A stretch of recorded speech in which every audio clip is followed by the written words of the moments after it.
기도합니다. 아멘.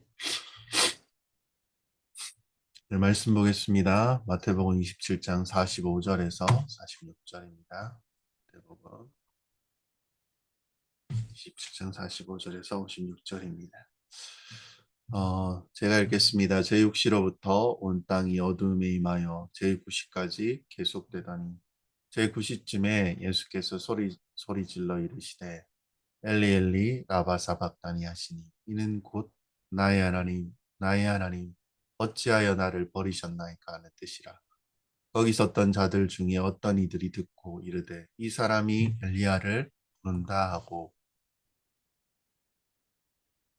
그중 한 사람이 곧 달려가서 해면을 가져다가 신 포도주에 적시어 갈대에 꿰어 마시게 하거늘. 그러면 남은 사람들이 이르되 가만두라 엘리야가 와서 그를 구원하나 보자 하더라. 예수께서 다시 크게 소리 지르시고 영원히 떠나시니라.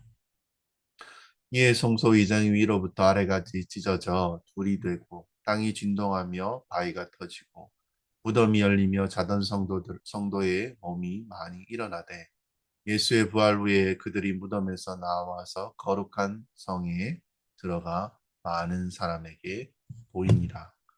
백부장과 및 함께 예수를 지키던 자들이 지진과 그 일어난 일들을 보고 심히 두려워하여 이르되 이는 진실로 하나님의 아들이었도다 하더라.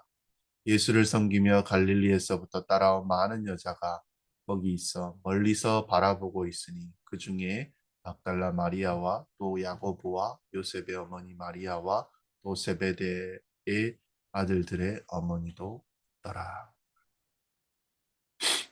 사랑하는 지체 여러분, 오늘은 고난주간의 절정이라고 얘기하죠. 예수님께서 십자가에 달리신 금요일입니다.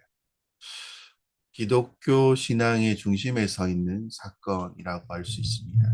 우리가 믿고 의지하는 복음의 가장 깊은 자리가 바로 십자가입니다. 십자가에 달리신 예수님이신 거죠. 예수님은 오늘 아무런 죄가 없음에도 불구하고 불법적으로 재판을 받으셨고 죄가 없음에도 조롱당하고 채찍질 당하고 결국 십자가 위에서 사람들의 조롱과 하나님의 저주를 받는 죽음을 맞이하셨습니다. 이 십자가는요, 단순히 비극이나 영웅을 만드는 어떤 희생은 아닙니다. 우리는요, 이 십자가를 통해 하나님의 공의, 그리고 사랑, 그리고 죄를 향한 하나님의 진노가 어떻게 이루어졌는지 살펴볼 수 있을 것입니다. 하나님의 저주가 그 십자가 가운데 있음을 말씀하고 있습니다. 예수님은요, 오전 9시쯤에 못 박히셨다는 것입니다. 시간이 흘러 오후 3시 정도 온 땅에 어둠이 임하고 예수님께서 큰 소리로 외치십니다. 나의 하나님, 나의 하나님, 어찌하여 나를 버리셨나이까? 어떻게 이야기합니까? 엘리 엘리 라바 사막다니 하시니 곧 나의 하나님, 나의 하나님, 어찌하여 나를 버리셨나이까? 하는 뜻이니라. 이 고백은요, 이 외침은요, 단순한 외침은 아니었을 겁니다. 이는 예수님이 하나님의 저주 받은 자로서 버림받은 경험을 하고 계신다는 것입니다. 성경은 말합니다. 신명기서 21장 23절에 이렇게 이야기합니다. 그 시체를 나무 위에 밤새도록 두지 말고 그날에 장사하여 내 하나님 여호와께서 내게 기업으로 주시는 땅을 더럽히지 말라. 나무에 달린 자는 하나님께 저주를 받았습니다. 예수의 십자가의 죽음은 육체적 고통의 죽음이 아니라 온 인류의 죄를 대신 하나님의 저주를 받은 죽음이었다는 것입니다. 우리는 그 자리에 있어야 했습니다. 아니요, 우리가 거기에 달릴 자라는 거죠. 근데요, 예수님은 그 자리에 계셨고, 예수님은 죄가 없으신 분이었지만, 우리 죄로 인해 가장 큰 죄인으로 여겨지셔서 하나님의 분노와 심판을 모두 불로 감당하셨다는 것입니다. 하나님께 버림 받으셨다는 거죠. 예수님께서 왜 버림을 받으셨냐면 무서운 말입니다. 예수님은 처음이자 마지막에 뭐라고 이야기합니다. 나의 하나님이라고 외치셨다는 것입니다. 이것은 무엇입니까? 하나님을 부를 때 예수님 어떻게 부릅니까? 아버지, 아빠 이렇게 부르셨는데 그 단어를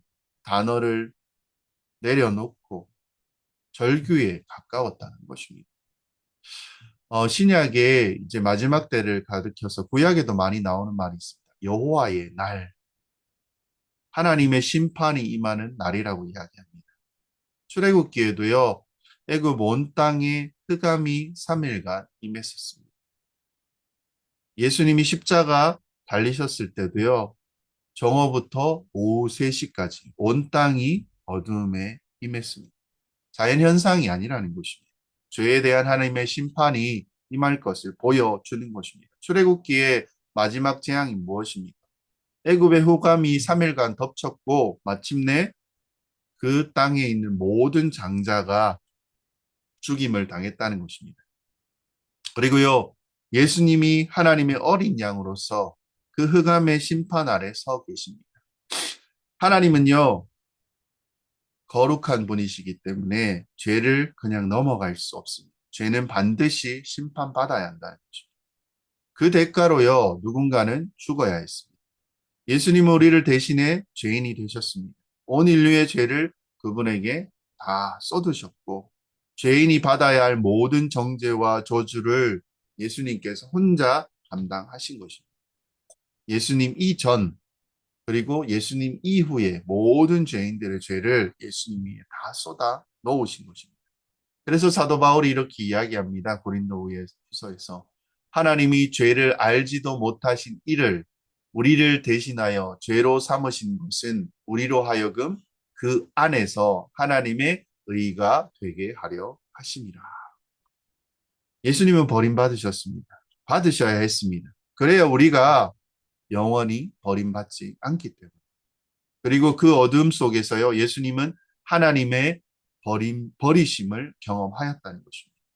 우리는 이 버리심의 뜻과 깊이를 온전히 알 수는 없습니다. 영원토록요, 성부와 성자는 하나 되셨습니다. 우리는요, 우리를 위해서, 우리의 죄 때문에 단절을 경험하시는 것입니다. 이것이 십자가의 중심입니다. 그 비참함이라는 것입니다. 그리고요, 예수님께서는 마지막 십자가에서 다 이루었다라고 선언을 하십니다. 오후 3시에 예수님은 큰 소리로 외치시는 거죠. 요한복음 19장 30절에서는 이렇게 이야기합니다. 예수께서 신 포도주를 받으신 후 이르시되 다 이루었다 하시고 머리를 숙이시니 영원히 떠나가니라. 이 말은요, 그 시대에는 다양한 상황에서 사용되어집니다. 빚을 갚고 나서 다 완불하고 나서 쓰는 말, 다 이루었다. 혹은 계약이 모두 이행되고 난 뒤에 쓰는 말이기도 했습니다. 예수님은 지금 무엇입니까? 죄값을 다 치르셨고, 율법의 요구를 완전히 이루셨고, 하나님의 구원 계획을 완성하신 것이라는 거죠. 부활이 완성이 아니고요. 십자가에서 죽으심이 완성이라는 거죠. 이제 죄인은요, 더 이상 율법 아래 있지 않습니다. 예수 안에서 구원을 얻게 되었다는 것입니다. 다 이루었다. 이 말씀과 함께 예수님의 영혼이 떠났습니다. 누가복음 23장 46절에서는 이렇게 이야기합니다. 예수께서 큰 소리로 불러 이르시되 아버지 내 영혼을 아버지의 손에 부탁하나이다 하고 이 말씀을 하신 후 숨지시니라. 이 말씀은요, 죽음의 순간에도 아버지를 향한 전적인 신뢰를 드러내는 것입니다. 그때 어떤 일이 일어납니까? 놀라운 일이 일어납니다. 첫 번째로요, 성소의 휘장이 위에서 아래로 찢어졌다는 것입니다. 그냥 단순히 물리적인 현상이 아닙니다. 하나님이 직접 하늘로부터 인간에게 이르는 길을 여시는 것입니다. 천의 직조가 되어 있어요. 엄청 두꺼운 겁니다. 칼로나 뭘로도 절대 찢을 수 없는 강도를 자랑하는 것입니다. 근데요, 하나님께서 그걸 찢으신 것입니다. 예수님의 피는요, 단지 죄를 덮는 것이 아니라 죄의 장벽 자체를 무너뜨리고 이제 누구든지 그리스도를 믿는 자는 담대히 하나님 앞에 나아갈 수 있는 길이 열렸습니다. 성소 안을 들어가는 방법은 무엇입니까? 제사장 1년에 한 번밖에 못 들어갑니다. 근데 그 장막이 찢어짐으로써 모든 자들이 예수를 덧입어 거기에 들어갈 수 있게 되었다는 것입니다. 히브리서 10장 19절에는 이렇게 이야기합니다. 그러므로 형제들아 우리가 예수의 피를 힘입어 성소에 들어갈 담력을 얻었나니. 그리고요, 이로써 성막이 찢어짐으로 들어갈 길이 열렸습니다. 그리고 다음으로 땅이 진동하고 무덤이 열리면서 자던 성도들이 일어나게 되어집니다. 이는요, 예수님의 죽음은 단지 죽음으로 끝나지 않았고 부활과 생명의 능력을 품고 있음을 보여주는 것입니다. 그분의 죽음은요, 생명을 낳는 죽음이었습니다. 이것은요, 후에 있을 부활 사건의 예고입니다. 십자가만으로 끝나는 것이 아닙니다. 십자가는요, 부활의 문이 기다리고 있다는 것입니다. 그리고 또 하나의 사건은 무엇입니까? 한 백부장이 고백을 합니다. 이 사람은 진실로 하나님의 아들입니다. 이는요, 이방인의 입술을 통해 선포된 위대한 복음의 진실입니다. 예수님의 죽음은 비극이 아니라 이제 하나님 나라는요, 유대인들만의 것이 아닌 그것을 넘어서 모든 민족에게 확장되는 복음의 편만성과 그 나라가 될 것임을 보여주고 상징하는 내용이라는 것입니다. 그러면요, 우리의 반응은 어떻게 해야 하냐는 것입니다. 십자가를 어떻게 대할지라는 거죠. 예수의 십자가는요, 우리 대신에 저주를 받으셨고, 하나님께 버림받아 단절을 경험하셨고, 죽음을 통해 하나님과의 관계를 우리 가운데 회복시켜 주셨다는 것입니다. 우리는 이제 십자가 앞에서 물어야 합니다. 나는 복음에 어떻게 반응하고 있는지. 나는 여전히 예수님의 희생이 그냥 지나가는 과정 정도로 여기면서 내 삶에 나를 중심으로 두고 있지 않은지. 아니면 나는 예수님처럼 자기를 부인하고 십자가를 지며 살아가고 있는지. 사랑하는 성도 여러분, 십자가는요, 우리의 죄의 무게와 하나님의 사랑을 동시에 보여주는 것입니다. 그 은혜 앞에 십자가를 결코 가볍게 여겨서는 안 됩니다. 예배할 때마다, 그리고 우리가 때때마다 기도할 때마다 주님의 희생을 기억하며 감사로 나아가요. 어느 순간 가운데 바울은 고백합니다. 너희가 뭐 이렇게 살고 저렇게 살지만 너희 눈앞에 그리스도의 십자가가 보이지 않느냐? 그러면요, 그렇게 살지 못한다는 것입니다. 죄를 가볍게 여겨서는 안 됩니다. 예수님의 고난은요, 우리의 죄가 얼마나 심각한지 보여주고요. 반복되는 죄에서 돌이켜 거룩한 삶을 다시 결단하게 하는 것입니다.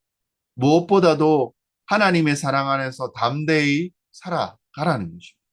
정죄받지 않은 하나님의 자녀입니다. 예수님이 대신 받으셨다는 것입니다. 십자가의 은혜 아래 복음 붙들고 세상 속에 나아가며 그 삶을 살아가는 것입니다. 그 십자가를 지신 예수님은 오늘도 우리를 부르시고 계십니다. 내가 너희를 위해 죽지 않았느냐? 너희는 이제 나를 따라오겠느냐? 그 응답에 우리는 결단해야 할 것이라는 것입니다. 우리의 삶에 어떤 십자가의 의미가 있습니까? 하나님께 버림받은 예수 그리스도를 보면서 죄의 심각성을 우리는 깨달아야 합니다. 예수님은 죄 없으신 분입니다. 우리의 죄 때문에 버림받았다는 것입니다. 이 땅에 어두움이 덮였고요. 예수님의 외침이 그 가운데 터져 나왔다는 것입니다. 우리가 있어야 할 자리가 그 십자가입니다. 우리는 예수님의 십자가를 통해서 죄가 얼마나 무거운지 하나님과의 그 단절을 가져오는지 깨달아야 한다는 것입니다. 우리는 십자가를 맞이할 때마다 나의 죄 때문에 그리스도께서 버림받으셨다라는 고백이 있어야 한다는 것입니다. 그리고 성소의 휘장이 찢어졌음을 우리는 압니다. 하나님께 나아갈 길이 우리 가운데 열렸음을 안다는 것입니다. 인간이 아닌 하나님이 직접 우리를 대할 수 있는, 만날 수 있는 길이 열렸다는 것입니다. 그리스도를 통해 우리는 더 이상 제사장과 제도를 거치지 않고 담대히 하나님께 나아갈 수 있게 되었습니다. 담대함이 우리 삶 가운데 있어야 된다는 것입니다. 담대하게 구해야 됩니다. 하나님 이건 안 들어주실 거야. 이건 될 거야. 이게 아니고요. 아버지께 다 구할 수 있다는 것입니다. 하나님의 은혜의 보좌 앞에 날마다 나아가야 할 책임이 또 우리가 여기에 있습니다. 원래는 성막에 아무 정결의식 없이 들어가면 바로 죽음입니다. 손만 대어도 죽습니다. 근데요, 이제는 담대히 나아갈 수 있게 된 것입니다. 그 은혜가요, 값없이 주어졌다라고 이야기합니다. 근데요, 다르게 이야기하면 십자가의 핏값으로 열렸다는 것을 기억해야 합니다. 그리고 예수님의 그 십자가 죽음은요, 끝이 아닙니다. 새로운 시작입니다. 이제는요, 우리가 부활로 새 백성으로 살아갈 수 있게 된 것이죠. 죽음으로 지진이 일어났고, 무덤이 열렸고, 성도들이 살아났습니다. 이는 하나님 나라가 이제 새로운 시작의 출발점을 열렸다는 것입니다. 예수님의 죽음이 부활과 그 새 창조의 서막이라는 것입니다. 우리도 그리스도 안에서 새 피조물이 되었다는 것입니다. 그래서 본 어게인, 중생, 다시 태어남을 이야기합니다. 단순히 죄 용서받음이 아니고요. 새 생명으로 살아가야 할 사람으로 우리가 거듭났다는 것입니다. 십자가의 죽음이 끝이 아니라 출발점임을 우리는 아셔야 됩니다. 그리고 새 하늘, 새 땅, 하나님 나라가 열렸다는 예고편입니다. 그 부활을 보면서 백부장은 뭐하라고 이야기합니다. 이분은 진실로 하나님의 아들이라고 고백을 했다라는 것입니다. 다시 한번 이야기합니다. 십자가를 지신 예수님은 오늘도 우리를 강에 부르고 계십니다. 내가 너를 위해서 죽었다. 너는 이제 나를 따라오겠느냐. 그 부르심에 응답하며 고난주간 다섯째 날 다시 한번 결단하는 여러분이 되시기를 주의 이름으로 소망합니다. 같이 한번 기도할까요? 먼저 십자가 앞에서 죄의 무게를 깊이 깨닫는 우리 공동체가 주님 되게 하여 주시옵소서. 죄의 무게를 가볍게 여기지 않게 하시고 날마다 십자가 앞에 엎드려 회개하는 공동체가 되게 해달라고. 하나님의 버리심 속에서 숨겨진 그 십자가의 사랑을 매일매일 하나님 마음 가운데 새기는 시간 되게 해달라고. 그리고 하나님과 담대한 관계를 회복하고 누리는 우리 공동체 되게 하여. 휘장이 찢어졌습니다. 열려주신 그 은혜의 길이 헛되지 않게 하여 주십시오. 날마다 기도의 자리로 나아가고 말씀 앞에 담대히 서는 교회의 공동체 되게 해달라고. 그리고 십자가의 죽음을 넘어선 부활 생명을 살아내는 공동체 되게 해달라고. 단순히 구원에만 머물지 않고 이제 부활의 증인으로 그리스도의 십자가를 전하는 자, 그리고 하나님의 예수님의 하나님의 아들 되심을 고백하며 전하는 그런 자 되게 해달라고. 이 고난주간 다섯째 날 그리스도의 십자가를 묵상하며 함께 기도하겠습니다. 하나님 감사합니다.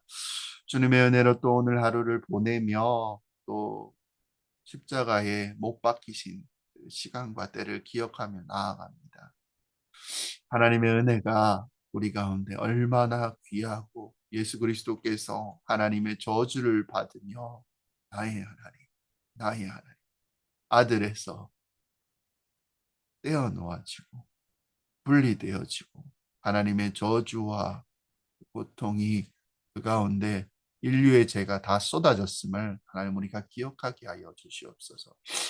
그리스도께서 우리에게 행하시고 또 보여주시고 드러내주신 인류의 모든 죄를 다 이루었음을 하나님 선언하시고 그 영혼이 떠나갈 때 무덤이 터져나가며 죽었던 자들이 다시 생명을 얻어 살아나는, 그리고 믿지 않았던 이방인의 한 사람이 하나님의 아들임을 고백하는 그 여정들 가운데, 그 말씀들 가운데 하나님 우리가 참여케 하시고 동참케 하여 주심이 얼마나 감격스럽고 기쁜지 하나님 알아가는 오늘 하루 주님 되게 하여 주시옵소서. 십자가가 우리의 삶에 더 분명히 드러나게 하시고 그리스도의 십자가 박히심이 우리의 눈앞에 보여지며 십자가를 짊어지고 나아갈 수 있는 그런 담대함과 용기와 하나님 앞에 구할 수 있는 그런 자녀로서의 은혜를 하나님 더 기억하고 하나님 바라보게 하여 주시옵소서. 주님을 의지하는 우리의 삶의 여정 가운데 하나님을 더 기뻐하며 즐거워하는 오늘 하루 되게 하여 주시옵소서. 그리고 그리스도께서 고난 받으신 그때 가운데 하나님 더 주를 사모하며 기대하며 나아가는 우리 모든 지체들 주님 되게 하실 줄 믿습니다. 오늘 하루도 주님을 묵상하며 또 세상 가운데 살아가는 그 삶 가운데 더 기뻐하며 또 감사하며 감격하며 묵묵히 나아갈 수 있는 저희 성도들 주님 되게 하실 줄 믿습니다. 연약한 자들, 병든 자들, 힘든 자들 그리스도의 그 십자가의 사건으로 다시 부활케 하시고 낫게 하시고 회복케 하여 주시는 그런 역사가 날마다 주님 일어나는 우리 모든 자들 주님 되게 하여 주시옵소서.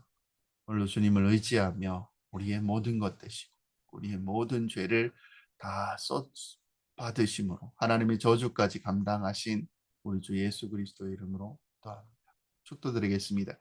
지금은 모든 죄를 다 감당하신 우리 주 예수 그리스도의 은혜와 그 아들을 보내시고 그 아들을 저주하시고 버리신 하나님의 말로 닿을 수 없는 사랑하심과 이 모든 것을 알게 하시고 살아가게 하시고 또 그것으로 깨닫게 하시는 성령님의 감화 감동 교통하심이 오늘 주 앞에 나와 하나님을 더 기대하고 소망하며 오늘 이 고난 주간 다섯째 날을 살아가기로 다짐합니다. 오늘도 세상 가운데 그리스도를 닮고자 예수 그리스도를 품고 살아가기로 다짐하는 우리 주의 모든 백성들 머리 위에 이 교회 위에 이제로부터 영원까지 함께 있을지어다. 아멘. 감사합니다.